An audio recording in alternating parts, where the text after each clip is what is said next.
Welcome to જલિયાન coaching વિદ્યાર્થી મિત્રો, આજે આપણે એસવાય બીકોમ એટલે કે બીજા વર્ષના કોમર્સના વિદ્યાર્થીઓને હેલ્પફુલ થઈ શકે એવું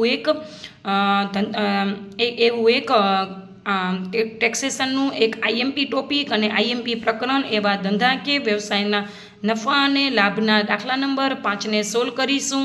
એક ફેક્ટરીની નીચે આપેલી માહિતી આપવામાં આવી છે જેનો માલિક શ્રી પરિમલ ઘોષ છે. નફા નુકસાન ખાતું નીચે પ્રમાણે છે. તમે રકમ જોઈ શકો છો વિદ્યાર્થી મિત્રો. ચોખ્ખો નફો 9 લાખ આપેલો છે. હવાલામાં આપણને કાંઈ કીધું નથી, ટાઇટલ આપવાનું કીધું છે કે ઉપરની માહિતી પરથી આકરની વર્ષ 2025-26ની કરપાત્ર આવક શોધો. તમને ચોખ્ખો નફો 9 લાખ રૂપિયા આપેલો છે, તો આપણે ચોખ્ખા નફાથી દાખલાની શરૂઆત કરીશું.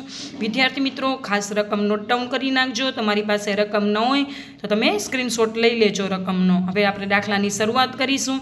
સૌથી પહેલો દાખલો સોલ્વ કરવા માટે વિદ્યાર્થી મિત્રો, સૌથી પહેલાં દાખલો સોલ્વ કરવા માટે આપણે ચોખ્ખો નફો 9 લાખ આપેલો છે, તો ચોખ્ખા નફાથી શરૂઆત કરીશું આપણે વિદ્યાર્થી મિત્રો.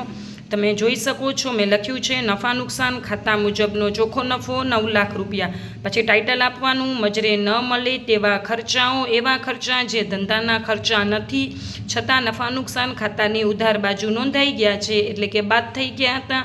હવે આપણે જમા કરી નાખશું, એટલે ઉમેરો કરી નાખશું. શરૂ સ્ટોકમાં હવાલો આપેલો નથી. ખરીદી ધંધામાં હોય, મજૂરી હોય, પગાર હોય, ઓડિટ ફી હોય, ભારે આપેલ મકાનનો મરામત ખર્ચ, કાંઈ પણ ભારે આપ્યું હોય મકાન મિલકત, એ મકાન મિલકતના શીર્ષકમાં આવે, ધંધાના શીર્ષકમાં ના આવે, એટલે ઉમેરોમાં લખી નાખ્યું છે. મજરે ન મળે તેવા ખર્ચામાં ઉઘરાણી ખર્ચ આપેલ છે. ભાડા અંગે કીધું છે, એટલે મકાન મિલકતનો ખર્ચ કહેવાય. તમે જોઈ શકો છો મેં લખી નાખ્યું છે. પછી આપેલ છે સામાન્ય ખર્ચ ધંધામાં હોય, લોન અંગે કમિશન ધંધામાં હોય, લોન કઈ છે કાંઈ કીધું નથી. એટલે કાલખાદ અનામત, કોઈ પણ પ્રકારની અનામત મજરે ન મળે તેવા ખર્ચામાં આવે. ખાસ નોટ ડાઉન કરજો વિદ્યાર્થી મિત્રો. કાલખાદ ધંધામાં હોય, મૂડીનું વ્યાજ અંગત ખર્ચ કહેવાય, એટલે મૂડીનું વ્યાજ લખી નાખ્યું છે મેં.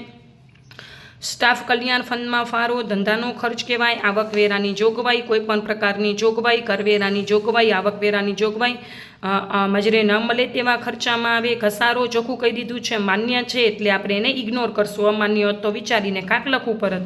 ભાવિ જોખમ માટેનો અનામત, કોઈ પણ પ્રકારનું અનામત હોય, મેં તમને કેટલી બધી વાર કીધું કે કોઈ પણ પ્રકારની અનામત, કોઈ પણ પ્રકારની જોગવાઈ, કોઈ પણ પ્રકારના અંગત ખર્ચા બધા મજરે ન મળે તેવા ખર્ચામાં આવે. ખાસ નોટ ડાઉન કરી નાખવાનું વિદ્યાર્થી મિત્રો.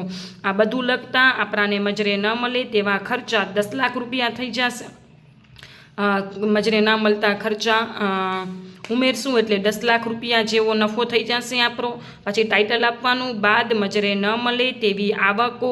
હવે મજરે ન મળે તેવી આવકોમાં આપણે જોતા જશું. તો વેચાણ કોઈ પણ ધંધામાં હોય, ભાડું મળ્યું કોઈ પણ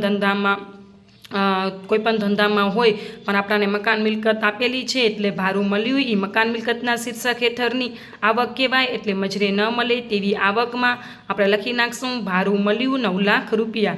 પછી આખર સ્ટોક કોઈ પણ ધંધામાં હોય, શરૂ સ્ટોક અને આખર સ્ટોકમાં જો એમ કીધું ને કે આટલા ટકા વધુ બતાવ્યું, આટલા ટકા ઓછું બતાવ્યું હવાલામાં, તો જ આપણે દાખલો સોલ્વ કરવાનો, નકા ડાયરેક્ટ જેમ આપેલ છે એમ કરી નાખવાનું. કાલખાદ પરત 25,000 આપેલ છે, જે પૈકી 10,000ની રકમ અગાઉના વર્ષમાં મંજૂર થયેલી નથી, એટલે અગાઉ મંજૂર ના થયેલી, એટલે કે મજરે ન મળેલ.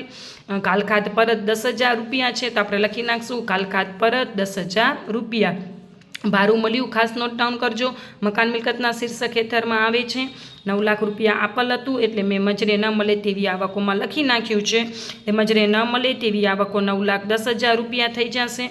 વિદ્યાર્થી મિત્રો, આપણે મજરે ન મળે તેવા ખર્ચાઓ 10 લાખ રૂપિયા હતા અને મજરે ન મળે તેવી આવકો 9,10,000 રૂપિયા છે. હવે આપણો ચોખ્ખો નફો આપેલ હતો 9 લાખ રૂપિયા. 9 લાખ પ્લસ 10 લાખ એટલે 19 લાખ રૂપિયા, માઇનસ 9,10,000 રૂપિયા કરશું, એટલે ધંધાકીય વ્યવસાયના શીર્ષક હેઠળ કુલ કરપાત્ર આવક 9 લાખ પ્લસ 10 લાખ એટલે 19 લાખ રૂપિયા, માઇનસ 9,10,000 રૂપિયા કરશું, એટલે કુલ કરપાત્ર આવક થઈ જશે 9,90,000 રૂપિયા. વિદ્યાર્થી મિત્રો, વિડીયો ગમ્યો હોય તો વિડીયોને લાઇક કરી દેજો, વિદ્યાર્થી મિત્રો સાથે શેર કરી દેજો. કાંઈ પણ નવું શીખવું હોય તો જરૂરથી કમેન્ટ બોક્સમાં મને કમેન્ટ કરજો, અને તમારા મિત્રો સાથે વિડીયોને અને ચેનલને જરૂરથી શેર કરી દેજો, અને મારા ચેનલને પણ સબસ્ક્રાઈબ કરી દેજો. Thank you for watching.